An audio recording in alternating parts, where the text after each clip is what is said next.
Buenas tardes, estudiantes. Hoy vamos a ver los inicios de cine. Si bien fechamos la primera función pública del cinematógrafo en diciembre de 1895 de mano de los hermanos Lumière, eh, tenemos que remontarnos unas décadas antes para reconocer cuáles fueron los cambios tecnológicos y los cambios sociales que hicieron posible esa primera función y su posterior desarrollo hasta nuestros días indetenible, ¿no? Dice el sociólogo francés Jean-Louis Comolli que las condiciones técnicas para el nacimiento, la creación del cinematógrafo estuvieron listas años y hasta décadas antes. Y que lo que no existía eran las condiciones sociales y de hecho una necesidad social que fue la que permitió eh,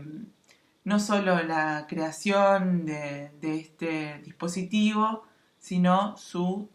infinito éxito hasta nuestros días, ¿no? Eh, bueno, y un poco de eso me gustaría hablar hoy, más allá de las condiciones técnicas, cuáles fueron las necesidades sociales que hicieron que el cinematógrafo se impusiera de una manera tan fuerte. Para pensar los inicios del cine en este desarrollo tecnológico del que estaba hablando, tenemos que pensar en un conjunto de dispositivos que David Ubiña, por ejemplo, llama juguetes filosóficos. Ustedes ven en la presentación la cámara oscura, de la cual, bueno, ya vieron algo en el texto de Freud como un inicio tecnológico que funciona del mismo modo que el lente fotográfico e incluso el ojo humano, un prisma que toma la luz del exterior y la transforma en una imagen. En este caso era un dispositivo que permitía de algún modo calcar la realidad que aparecía invertida sobre una superficie, pero después en esta misma búsqueda científica y un poco de divertimento también alrededor de los descubrimientos ópticos aparecen estos juegos filosóficos como el taumátropo, que a lo mejor lo vieron en La leyenda del jinete sin cabeza de Tim Burton, o el zootropo o el praxinoscopio. Son todos juguetes que tenían que ver con este mismo ambiente en el cual van a ser y desarrollarse el cine, que tiene que ver con los espacios de feria, con los espacios de ámbitos de diversión o de divertimento de las clases populares, de los trabajadores y de los obreros y obreras, que luego de una muy larga jornada de trabajo, de extensísima cantidad de horas y pésimas condiciones, necesitaban de algún modo ese espacio mental y físico de divertimento para reiniciar la fuerza de trabajo, ¿no? Eso es lo que dice Comolli, que esta nueva concepción del ocio que va a aparecer en las ferias y en estos espacios de diversión va a tener que ver con la reconstitución de la fuerza de trabajo, para que al otro día volvieran de algún modo frescos a el ámbito de producción. A principios del siglo XX, a fines del siglo XIX, la noción de temporalidad fue estandarizada de un modo que previamente no existía, ¿no? Esto se vincula con los cambios en la organización industrial, por supuesto, y con la propia percepción del cuerpo del trabajador y la trabajadora, asimilándolo a una máquina.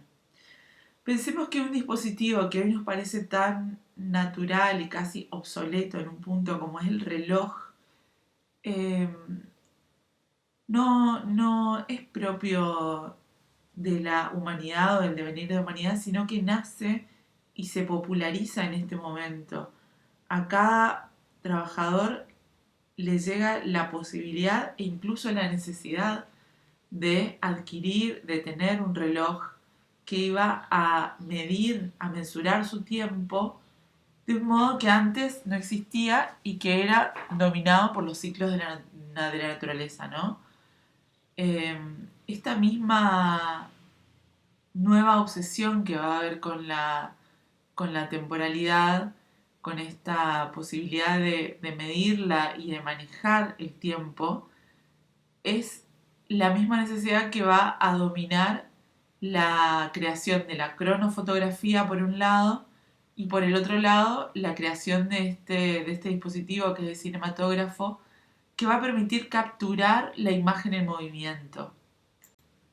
Hacia 1852 la fotografía comienza a sustituir los dibujos en estos dispositivos.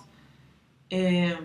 Eso tiene que ver con que aumenta la velocidad de las emulsiones fotográficas, es decir, en cuánto tiempo necesita, cuántas fracciones de segundo necesita una imagen ser expuesta sobre la emulsión para que eso quede fijo, ¿no? Pensemos que, ya lo vimos en el texto de Giselle Freund, se necesitaban horas, después largos minutos, y ahora son fracciones de segundo las que necesita ser expuesta la imagen a través de la imposición de la luz sobre el celuloide o sobre la emulsión de la superficie para que eso quede impreso. El paso siguiente, que es lo que en la década de los 70, en 1877, este fotógrafo que es Muybridge, desarrolla la idea de una serie de fotografías consecutivas que eran tomadas por, en este caso, no la misma cámara que tomaba una imagen después de la otra, sino diferentes cámaras que estaban sincronizadas y permitían registrar una imagen completa en una sucesión de imágenes fijas. Este cronofotógrafo, este fusil fotográfico, digamos, de Muybridge, tenía como característica que movía en una única banda, permitía tomar 12 imágenes durante un segundo. Esto es el primer desarrollo de una cámara que registra imágenes en movimiento. Tanto la cronofotografía como el cine comparten la misma naturaleza de imágenes fijas que al ser reproducidas a cierta velocidad nos dan la ilusión de imagen en movimiento, pero nunca dejan de ser imágenes fijas. Y ahí también estaba como uno de los puntos de contacto más importantes entre la fotografía y el cine.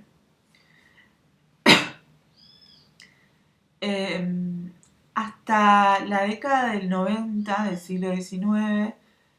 todos los científicos estaban abocados a los avances en la fotografía. Uno de estos científicos, que este concepto también es importante pensarlo, ¿no? Que el cinematógrafo y la fotografía no nacen como artes. Ya vimos en la fotografía la relación entre arte y ciencia, sino nacen como dispositivos tecnológicos, científicos, que venían a cubrir esa necesidad y que posteriormente, en muy poco tiempo, se reconocen eh,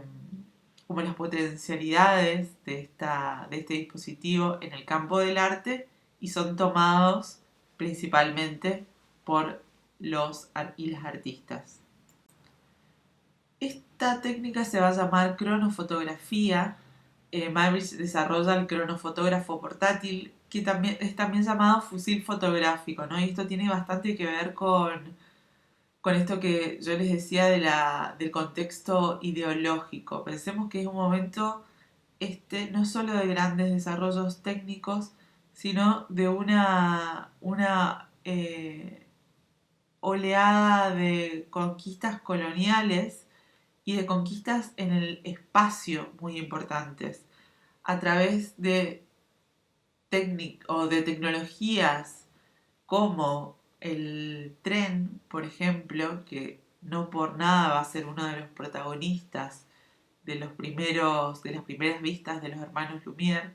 se produce esta conquista en el espacio que antes demandaba días llegar de un lugar a otro, caminando, en carro, en caballo, y ahora se podía realizar en mucha menor cantidad de tiempo, para mucha cantidad de gente a un precio mucho más barato, a través del tren, por ejemplo, ¿no? Entonces, esta conquista del espacio, desde lo inmediato a esto que yo les decía, la conquista del espacio de las colonias también, en esta época va a estar determinando la necesidad o este espíritu